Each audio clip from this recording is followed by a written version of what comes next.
বন্ধু বান্ধৱীসকল জয় অনলাইন চেনেললৈ আপোনালোকক ধন্যবাদ জনাইছোঁ। মই আজি তোমালোকৰ মাজত এটা নতুন ভিডিঅ' লৈ আহিছোঁ। অসমৰ SSLC ৰিজাল্ট কেতিয়া দিব আৰু মইতো অফিচিয়েল ৱেবছাইটৰ পৰা দেখুৱাই আছোঁ।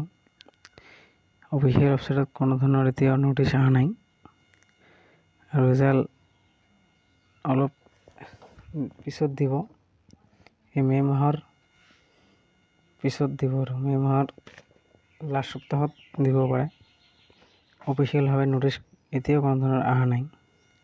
এই চাওক, ইয়াত নটিছ কোনো ধৰণৰ অহা নাই। নটিছখন দেখুৱাই আছোঁ, নটিছ আহিছে নে নাই। গোটেই সবিশেষ এই ভিডিঅ'টো চাই যাবা স্কিপ নকৰাকৈ। পিছত দিব ৰিজাল্ট, এই মে' মাহতে দিব চিয়'ৰ। ৰিজাল্ট পিছত দিব। ইয়াত নটিছ অহা নাই এতিয়াও। এইবিলাক আগৰ নটিছ হয়।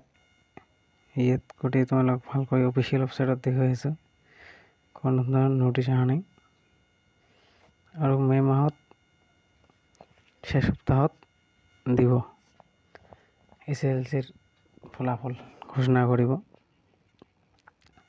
আজি আৰু ৰিজাল্ট যেতিয়া দিব তোমালোকক মই নটিছ আহিলে, অফিচিয়েল ৱেবছাইটত নটিছ আহিলে তোমালোকক মই জনাই দিম। আৰু মই জয় অনলাইন চেনেল যদি ছাবস্ক্ৰাইব কৰা নাই, ছাবস্ক্ৰাইব কৰিব আৰু বেল আইকন দবাবলৈ নাপাহৰিব। আজিৰ ভিডিঅ'তে ইমানেই। আৰু অফিচিয়েল ৱেবছাইটত কোনো ধৰণৰ নটিছ অহা নাই।